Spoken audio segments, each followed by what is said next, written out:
Hello students, कैसे हैं आप सब। यदि आप यूपी पुलिस की जॉब की तैयारी कर रहे हैं तो पढ़ें ट्रिक से। इस वीडियो में हम बताने वाले हैं आपको मानसिक अभिरुचि के बारे में। इस टाइप के काफ़ी क्वेश्चन एग्ज़ाम में आएंगे। परीक्षा में बेस्ट स्कोर के लिए हमारी क्लासें ज़रूर पढ़ें। ये क्लास नंबर 3 है। ऐसे ही क्वेश्चन आते हैं एग्ज़ाम में। अब एक सीट हो जाएगी आपकी पक्की। बस पढ़ते रहिएगा हमारे साथ, वीडियो को लास्ट तक जरूर देखें। चलिए शुरू करते हैं मानसिक अभिरुचि के इम्पोर्टेंट क्वेश्चन।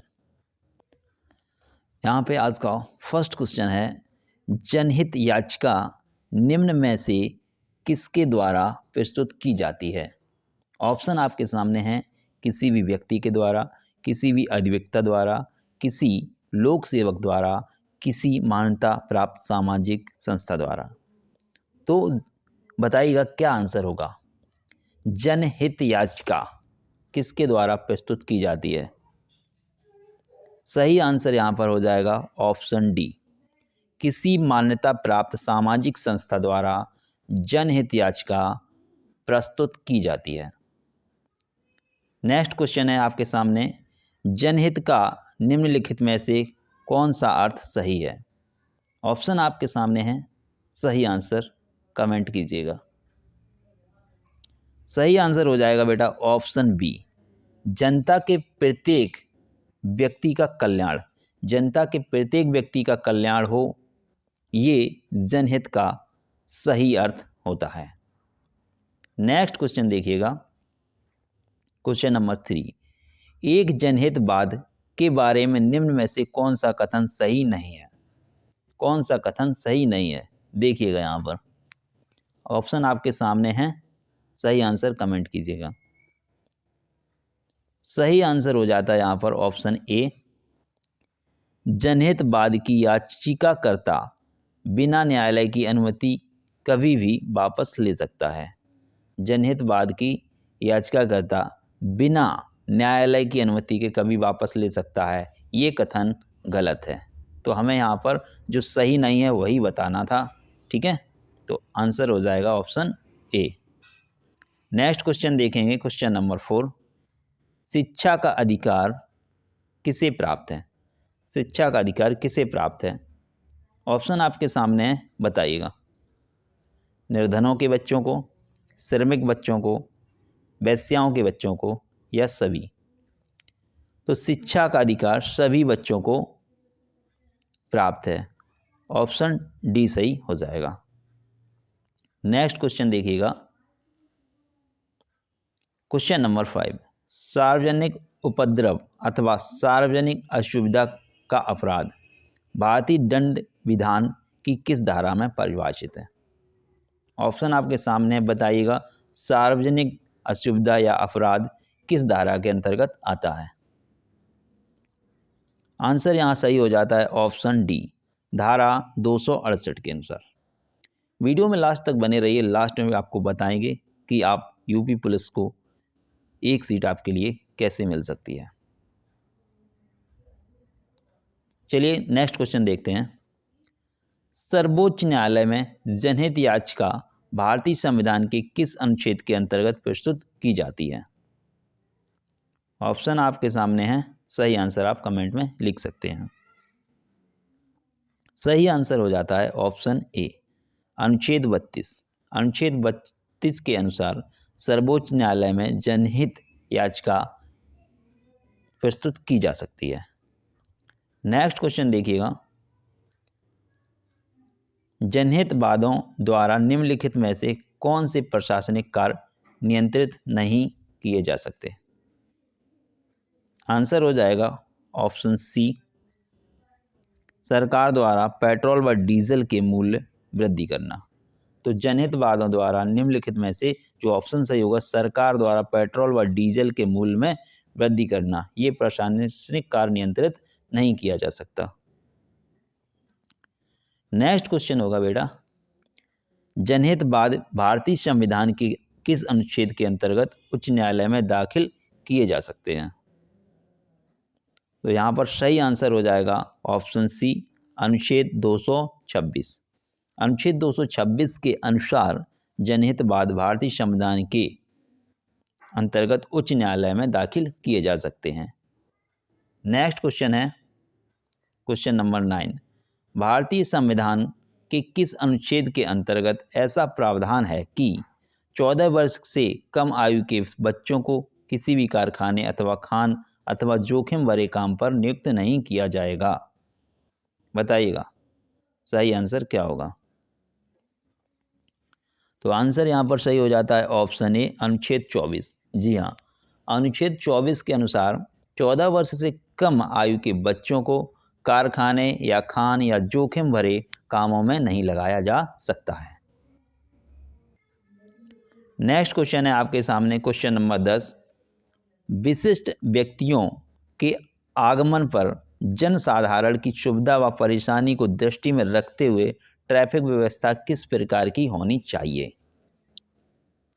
सही आंसर हो जाएगा यहाँ पर ऑप्शन सी, यातायात को सुचारू रूप से चलते रहने देना चाहिए, जबकि सुरक्षा आदि के कारणों से कुछ मिनटों के लिए उसे रोकना अति आवश्यक ना हो।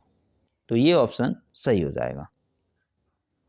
नेक्स्ट क्वेश्चन देखिएगा, क्वेश्चन नंबर 11। निम्न में से कौन सा कार्य लोक अशुभता का कार्य नहीं है? लोक अशुभिता का कार्य नहीं है। आंसर यहाँ हो जाएगा ऑप्शन बी सही, विद्युत अथवा जल की आपूर्ति सुचारू रूप से ना किया जाना, ये असुविधा का कार्य नहीं है। जबकि बाकी ऑप्शन में दिया गया है कार्य जो स्वास्थ्य पर प्रतिकूल प्रभाव डालता हो, ये असुविधा का कार्य है। ऑप्शन सी में देखिएगा, कार्य जो जनता की सुख सुविधाओं को प्रभावित करते हों, ये भी असुविधा का कार्य है। जबकि कार्य जो जनसाधारण की सुरक्षा के लिए खतरा हो, ये भी असुविधा का कार्य है। लेकिन ये बिल विद्युत और जल आपूर्ति सुचारू रूप से कभी कभी रुक जाती है, क्योंकि विद्युत यानी कि लाइट कभी थोड़े घंटों के लिए कट हो जाती है, तो ये इसमें नहीं आएगा। अब देखिएगा नेक्स्ट क्वेश्चन।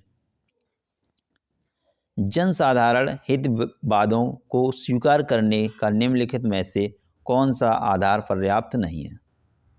ऑप्शन आपके सामने है, सही आंसर बताइएगा। सही आंसर हो जाता है ऑप्शन ए, यह है कि इसे एक सांसद द्वारा प्रस्तुत किया गया हो। नेक्स्ट क्वेश्चन है क्वेश्चन नंबर 13। जनहित का सामान्य अर्थ क्या है? आंसर यहाँ पर सही हो जाता है ऑप्शन ए, सार्वजनिक हित। जनहित का मतलब होता है सभी का हित, यानी कि सार्वजनिक हित। नेक्स्ट क्वेश्चन है, जनहित का मूल उद्देश्य क्या है? जनहित का मूल उद्देश्य क्या है? ऑप्शन बी यहाँ पे सही हो जाएगा, सामाजिक न्याय। क्या है? सामाजिक न्याय। नेक्स्ट क्वेश्चन है, जनहित किसे संपोषित करती है? जनहित किसे संपोषित करती है? आंसर यहाँ पे सही हो जाएगा ऑप्शन सी, मानव अधिकार। जनहित मानव अधिकार को संपोषित करती है। बहुत ही इंपॉर्टेंट क्वेश्चन है बच्चों आपके लिए।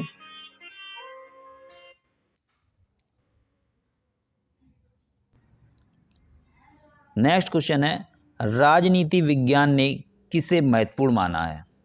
सही आंसर आपको बताना है कमेंट में। तो ऑप्शन हो जाता है बी सही, जनहित। राजनीति विज्ञान ने जनहित को महत्वपूर्ण माना है। नेक्स्ट क्वेश्चन देखिएगा, भारतीय संविधान के किस भाग में मूल अधिकारों की चर्चा है? यहाँ पर आंसर सही हो जाएगा ऑप्शन सी, भाग 3 में। भाग 3 में मूल अधिकारों की चर्चा है। नेक्स्ट क्वेश्चन देखिएगा, जनहित को किससे जोड़कर देखा जा सकता है? सही आंसर हो जाएगा राष्ट्रीय हित से। जनहित को राष्ट्रीय हित से जोड़कर देखा जा सकता है। नेक्स्ट क्वेश्चन देखिएगा, पश्चिम देशों में जनहित को प्रेरित करने वाला आयाम है। पश्चिम के जो देश हैं उसमें जनहित को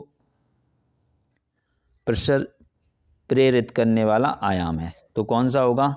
सही आंसर यहाँ पर हो जाता है ऑप्शन सी, न्याय व्यवस्था। क्या हो जाएगा? न्याय व्यवस्था। नेक्स्ट क्वेश्चन देखिएगा, राष्ट्रीय हित के लिए किसे प्रभावी बनाने की ज़रूरत है? सही आंसर हो जाएगा ऑप्शन ए पुलिस व्यवस्था। राष्ट्रीय हित के लिए पुलिस व्यवस्था को सही करने की ज़रूरत है। नेक्स्ट क्वेश्चन है, महिलाओं का घरेलू हिंसा से संरक्षण अधिनियम किस वर्ष में पारित किया गया? तो महिलाओं का घरेलू हिंसा से जो संरक्षण का अधिनियम है वो किया गया था बेटा कब?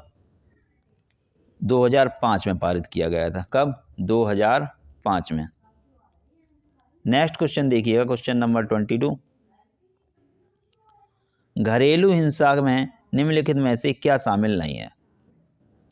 तो आंसर ऑप्शन सही हो जाएगा डी, थकाने वाला अधिक घरेलू कार्य। ये घरेलू हिंसा नहीं है, क्योंकि महिलाओं से काम तो करना ही पड़ता है महिलाओं को। नेक्स्ट देखिएगा, क्वेश्चन नंबर 23। घरेलू हिंसा में निम्नलिखित में से क्या क्या शामिल है? घरेलू हिंसा में क्या क्या शामिल है? तो देखिएगा ऑप्शन, महिलाओं पर चरित्रहीन होने का आरोप लगाना, ये भी शामिल है। नेक्स्ट है, बेटे को जन्म न देने के कारण महिला को अपमानित करना, ये भी सही है। नेक्स्ट है, महिला को उसके बच्चों को जान से मारने की धमकी देना। तो ये सभी जो हैं ये घरेलू हिंसा से शामिल हैं। तो ऑप्शन सही हो जाएगा डी, उपरोक्त सभी। क्या हो जाएगा? उपरोक्त सभी। नेक्स्ट क्वेश्चन देखिएगा, घरेलू हिंसा से संबंधित रिपोर्ट मिलने पर एक पुलिस अधिकारी का कर्तव्य है कि वह महिला को सूचित करे। तो देखिएगा कौन सा आंसर सही होगा, ऑप्शन बताइएगा आप, कौन सा आंसर सही होगा। तो सही आंसर हो जाएगा ऑप्शन डी, वह अपने प्रार्थना पत्र में उपरोक्त आदेशों की प्रार्थना कर सकता है। नेक्स्ट क्वेश्चन देखिएगा, निम्न में से कौन सा उपचार अपराधियों के सुधार हेतु नहीं है? आंसर आपको पता हो तो कमेंट में अभी लिख सकते हैं। सही आंसर हो जाता है option C, remand home. Next question देखिएगा, क्वेश्चन नंबर 26। क्रिमिनोलॉजी पुस्तक के लेखक, क्रिमिनोलॉजी पुस्तक हैं, इसके लेखक कौन हैं? सही आंसर हो जाएगा ये सभी, इन सभी ने क्रिमिनोलॉजी पुस्तक को लिखा है। गैरोफेलो, टैफ्ट और अल्बर्ट मॉरिस, इन तीनों ने इस पुस्तक को लिखा है। नेक्स्ट क्वेश्चन देखेंगे, अपराध के अधीन कम गंभीर अपराध की संज्ञा निम्न में से किसे दी गई है? तो यहाँ सही आंसर हो जाएगा ऑप्शन डी, बाल अपराध को। नेक्स्ट क्वेश्चन देखिएगा, जब पिता रात को ड्यूटी देते हैं तो और माता दिन में, तो बच्चे प्राय सड़क पर ड्यूटी देते हैं मिलते हैं, यह किसका कथन है? बहुत ही देखिएगा अजीब टाइप का कथन है। तो किसका है ये? ऑप्शन यहाँ पर सही होगा डी, मार्टिन न्यूयर। इन्होंने कहा था जब पिता रात को ड्यूटी देता है और माता दिन में तो बच्चे प्राय सड़क पर ड्यूटी देते हैं। ये किसने कहा? Martin newer. नेक्स्ट क्वेश्चन देखिएगा, क्वेश्चन नंबर 29। बाल अपराध का सबसे महत्वपूर्ण कारण अपराधी क्षेत्र है, यह किसका कथन है? तो यह कथन है ऑप्शन सी यहाँ सही हो जाएगा, सेल्डन और ग्लूक का। नेक्स्ट क्वेश्चन देखिएगा, क्वेश्चन नंबर 30। अपराधी प्रवृत्ति को प्रोत्साहन देने के लिए समाज के लिए क्या अधिक घातक है? सही आंसर यहां पर हो जाएगा ऑप्शन डी, उपरोक्त सभी। नेक्स्ट क्वेश्चन है बच्चों, नए आतंकवाद विरोधी कानून 2018 में गिरफ्तारी के बाद अभियुक्त के रिमांड की अवधि क्या रखी गई है?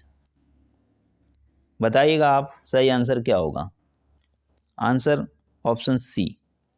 तो आतंकवाद विरोधी कानून 2018 के अनुसार जो गिरफ्तारी के बाद रिमांड की जो अवधि है वो 30 दिन रखी गई है। 30 दिन तक रिमांड पर रख सकते हैं यदि कोई आतंक विरोधी कानून तोड़ता है। नेक्स्ट क्वेश्चन है क्वेश्चन नंबर 32। राष्ट्रीय जांच एजेंसी अधिनियम 2008 की धारा में विशेष न्यायालयों का गठन निम्न में से किसके द्वारा किया जाएगा? बताइएगा क्या आंसर होगा? सही आंसर हो जाएगा ऑप्शन डी, केंद्र सरकार के द्वारा। नेक्स्ट क्वेश्चन देखते हैं क्वेश्चन नंबर 33। निम्न में से यह किसका मत है जो एक स्कूल खोलता है वह एक बंदी गृह बंद करता है? जो एक स्कूल खोलता है वह एक बंदी गृह बंद करता है, ये किसका कथन है? बताइएगा। आंसर यहाँ पर सही हो जाता है option B, Victor Hugo. Next question है, राष्ट्रीय जांच एजेंसी अधिनियम 2008 की अनुसूची में कितने अधिनियम बनाए गए जिनसे संबंधित अपराध पर विचारण एजेंसी राष्ट्रीय एजेंसी करेगी? तो सही आंसर यहाँ हो जाता है ऑप्शन सी, 8। कितने अधिनियम बनाए गए? 8 अधिनियम बनाए गए। नेक्स्ट क्वेश्चन देखेंगे, कैनशील्ड किसे कहते हैं? कैनशील्ड किसे कहते हैं?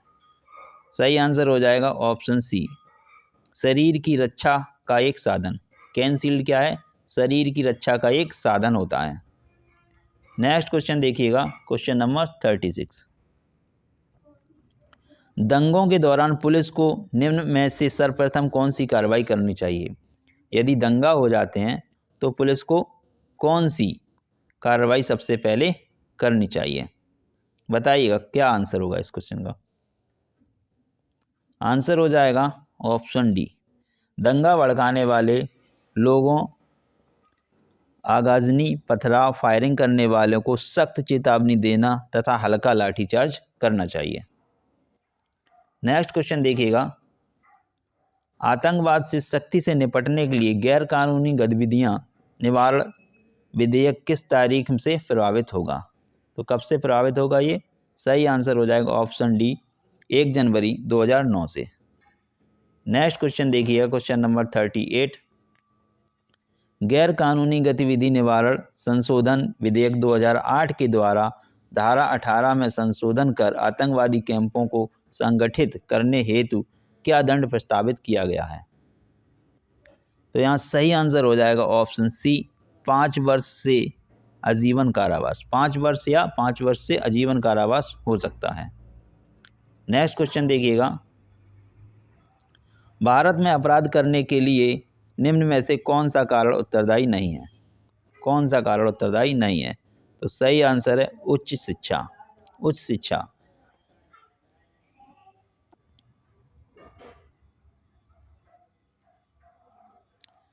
पुलिस एग्ज़ाम में पास होने के लिए, अच्छे अंक लाने के लिए, है ना, तो आप क्या करेंगे, नीचे दिए गए व्हाट्सएप नंबर पर आप व्हाट्सएप मैसेज में अपना नाम लिखकर भेज सकते हैं। तो मिलते हैं बच्चों नेक्स्ट वीडियो में। जय हिंद, वंदे मातरम।